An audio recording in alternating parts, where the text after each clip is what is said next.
Is that part of the whole Khaled thing? Like, you felt like at the time when that conversation happened? Bro, that Khaled thing was like, it was fun. It was just watching a man die inside because the guy that, you know, the weirdo was winning. I was moonwalking in a wig. In May 17, 2019, Tyler, the Creator, released his 5th studio album with Igor. Turn my lights on.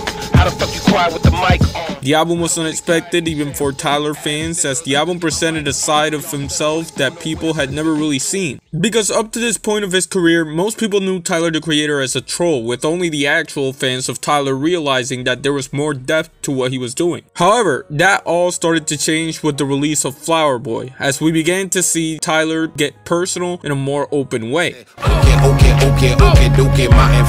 It seemed like at times during the album, Tyler was speaking genuinely to the audience, and it was through the character of Igor that we saw Tyler be able to expand on the foundation that was laid in Flower Boy. The album focused mainly on love and heartbreak, with the first half of the album showing Tyler being in love. This is seen in tracks like I Think. It can also be seen on a track like Earthquake. Although the song shows Tyler being in love, it also shows that the story might not end the way that Tyler wants it to end.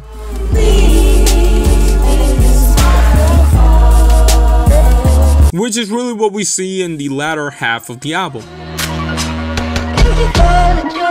with Tyler focusing on the aspects of overcoming heartbreak, and ultimately we see Tyler devolve into begging to at least be friends with the person.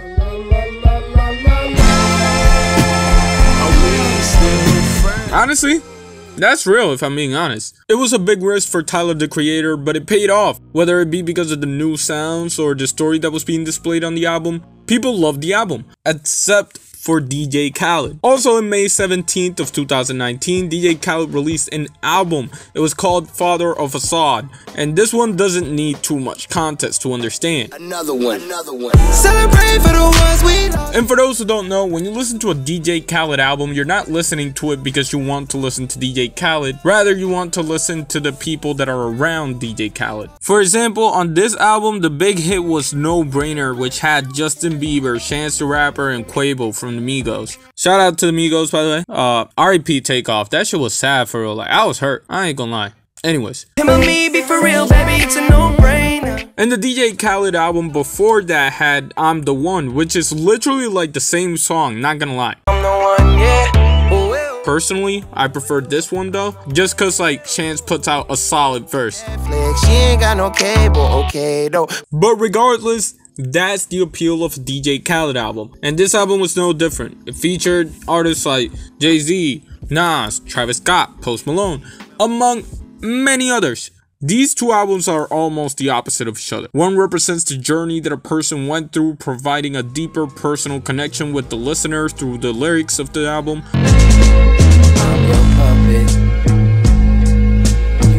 The other has little to no focus on anything outside of it being a playlist from the artist producing it. Outside of the catchphrases you'll hear throughout the album, DJ Khaled. Back against the wall, middle fingers in. There's no trace of a person being behind what you're listening to. And if we're being honest with ourselves, the goal with this album is to get the most sales or the most money out of it. If you don't wake up in the morning and look at the mirror and say you're the greatest and you the one, then what are you? I know you can't wake up in the morning, look in the mirror and say I'm number 2. So when the numbers came in at the end of the week and Igor had outsold Father of Assad, DJ Khaled lost it. I gotta say this too. I make albums so people can play it and you actually hear it. You know, driving your car, you hear another car playing it. You know, go to the barbershop, you hear them playing it. You know, turn the radio on and you hear them playing it. You know, it's playing everywhere. It's called great music. It's called albums that you actually hear the songs.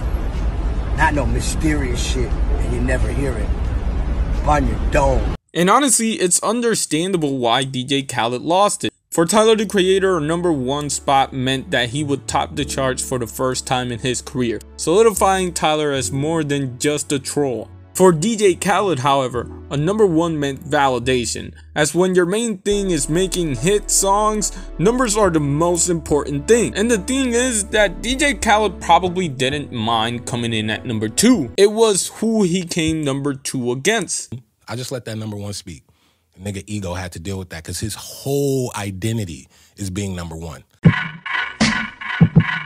You see, when Tyler the Creator broke into hip-hop, he wasn't supposed to be the next Nas or the next Jay-Z. He blew up on the internet, which really wasn't a thing back then. And on top of that, his lyrical content mainly relied around edginess. Stab Bruno Mars in his goddamn esophagus. So, for him to be at the top spot was basically impossible back in like 2010, 2011. So when DJ Khaled made a case for himself to stay at the top instead of Tyler the Creator, it was pretty simple. Khaled had the Avengers of music, he had been the top spot before, and he belonged there. Tyler, on the other hand, he was odd. He was that guy that made edgy raps and ate roaches. Tyler didn't belong. On top of that, his songs weren't bangers on the radio. He didn't sound like how you were supposed to sound. He had a voice modifier all over the fucking album.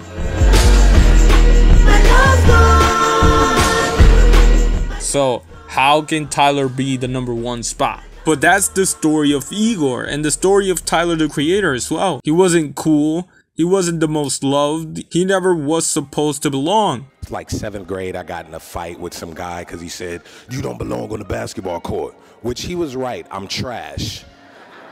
8th grade, I tried out for drama club. I got in and got kicked out within an hour because she said I was too hyper. I was standing on chairs, definitely, but I still think that I should have stayed in there.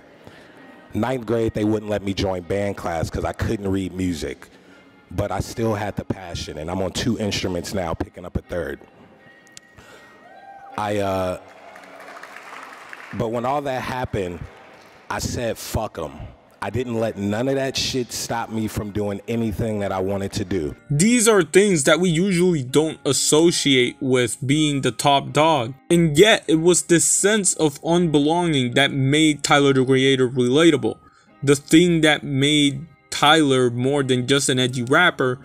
And it's what made Tyler the Creator outsell DJ Khaled. And honestly, it serves as a life lesson. It's better to try your best at something that you love rather than doing what you think other people will like. Even if it's a risk, I think people would rather listen or be around someone that's genuine rather than someone who isn't.